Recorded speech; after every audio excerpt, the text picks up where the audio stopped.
Hello दोस्तों, आज हम बात करेंगे पीटीईटी 2023 के बारे में। कुछ महत्वपूर्ण बातें हैं, जैसे आप अपवर्ड कैसे करवाते हैं, रिपोर्टिंग कॉलेज में कैसे करनी होती है, एडमिशन फीस क्या होती है, फर्स्ट काउंसलिंग कब हुई थी, तो ये सारी चर्चा हम करने वाले हैं। तो देखो, पीटीईटी दो प्रकार से होती है। जैसे एक तो बीएससी बीएड होती है 4 साल की, और एक बीएड होती है जो ग्रेजुएशन के बाद में 2 साल की होती है। देखो, एक तो होती है 2 साल की, एक होती है 4 ईयर की, उसमें बीएससी बीएड इंक्लूड होता है। तो देखो, हम बात करते हैं। देखो, पहले मैं बात कर रहा हूँ 2 साल की बीएड की। तो देखो, 2 साल की बीएड की फर्स्ट लिस्ट कब जारी की गई थी? तो ये जारी की गई थी 30 जुलाई को। कब? 30 जुलाई को जारी की गई थी। उसमें आपकी फर्स्ट काउंसलिंग आपकी दे दी गई थी। फिर देखो, एडमिशन फीस इसकी कितनी है? इसकी है 22,000 रुपए। कितनी है? पहली 22,000 रुपए है। फिर बात करते हैं रिपोर्टिंग कॉलेज। रिपोर्टिंग क्यों करनी होती है कॉलेज के अंदर? क्या रिपोर्टिंग से पहले ही हम अपवर्ड करवा सकते हैं? ये भी कुछ आता है दिमाग में। तो देखो, अपवर्ड का क्या है कि अभी ऑप्शन तो आ गए, क्योंकि अपवर्ड मूवमेंट कब तक चालू होगा? अभी देखो, 1 से 4 तक हम क्या कर सकते हैं? अपवर्ड करा सकते हैं, ठीक है, अगस्त तक। फिर देखो, अपवर्ड होगा नहीं। अगर आप अपवर्ड में जाएंगे तो वहां पे आपको पहले क्या देगा कि आप पहले रिपोर्टिंग कीजिए कॉलेज में, या आपकी रिपोर्टिंग कॉलेज में अभी नहीं हुई है तो आप अपवर्ड मूवमेंट नहीं करवा सकते। तो पहले रिपोर्टिंग करवानी होगी। रिपोर्टिंग अभी स्टार्ट है आपकी।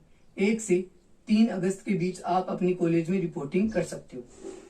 अब देखो, फर्स्ट काउंसलिंग में यदि आपको first college, second college, third college में से सेकंड मिली, जैसे मेरा उदाहरण लूं तो मुझे सेकंड कॉलेज मिली है, तो मुझे फर्स्ट कॉलेज चाहिए, तो मुझे पहले क्या करना होगा? तो पहले मुझे रिपोर्टिंग करवानी होगी। जिस कॉलेज में मेरा नंबर आया है उस कॉलेज में मेरे को जाके रिपोर्टिंग करवानी होगी। अब रिपोर्टिंग होती क्या है? तो रिपोर्टिंग में देखो, हमें क्या होंगे, हमें 4 या 5 हमारे डॉक्यूमेंट्स लेने होंगे।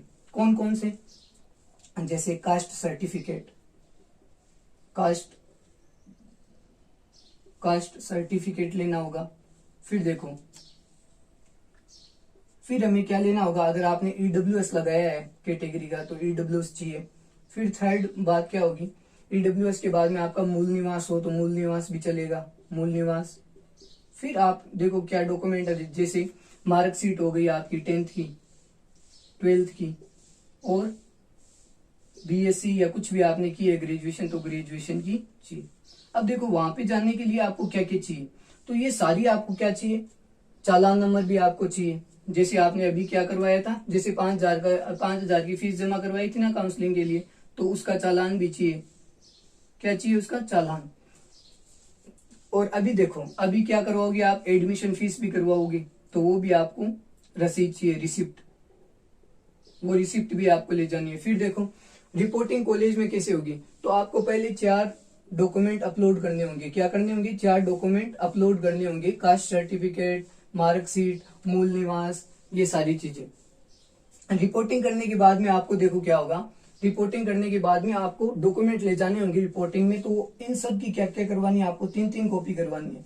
सबकी 3-3 कॉपी करवानी है, जिससे क्या होंगे, कॉलेज क्या करता है, 1 कॉपी तो अपने पास रखता है। देखो, 3-3 कॉपी ले जानी होगी। उनमें से देखो 3 कॉपी, सबकी 3-3 कॉपी होगी। उनमें से कॉलेज 1 रखता है, 1 यूनिवर्सिटी को देता है और 1 आपको देगा। क्या करेगा? 1 आपको देगा, 1 अपनी कॉलेज में रखेगा, 1 यूनिवर्सिटी में रखेगा, 1 आपको देगा। तो फिर देखो, 3-3 पहले से ही करवा लेना। और रिपोर्टिंग होने के बाद में आप क्या कर सकते हो? अपवर्ड कर सकते हो। क्या कर सकते हो? अपवर्ड कर सकते हो। कॉलेज में रिपोर्टिंग हो गई, फिर आप जाके अपने एसएसओ या बीएससी बीएड में जाके अपवर्ड का एक ऑप्शन आता है, उसमें आप जाके अपना अपवर्ड करवा सकते हो। अपवर्ड कराने पे क्या होता है कि जैसे मेरे को सेकंड कॉलेज मिली है और फर्स्ट कॉलेज में मान लो कोई को सेकंड चाहिए थी, उसको फर्स्ट मिल गई, तो वो क्या करेगा? वो वापस अपवर्ड कराएगा। तो देखो, यहाँ पे क्या हो जाएगी? सीट खाली हो जाएगी। क्या हो जाएगी? सीट खाली हो जाएगी। अब मुझे फर्स्ट चाहिए तो वो सीट मेरे को मिल जाएगी, और उसे सेकंड कॉलेज चाहिए तो उसे सेकंड मिल जाएगी। ऐसे कोरिलेट कर देते हैं वो एक दूसरे में। तो देखो, अपवर्ड का यही अर्थ है कि पहले आप रिपोर्टिंग करो, फिर आप अपवर्ड करा सकते हो। तो ये सब चीज मैंने आपको बताई है। थैंक यू, धन्यवाद।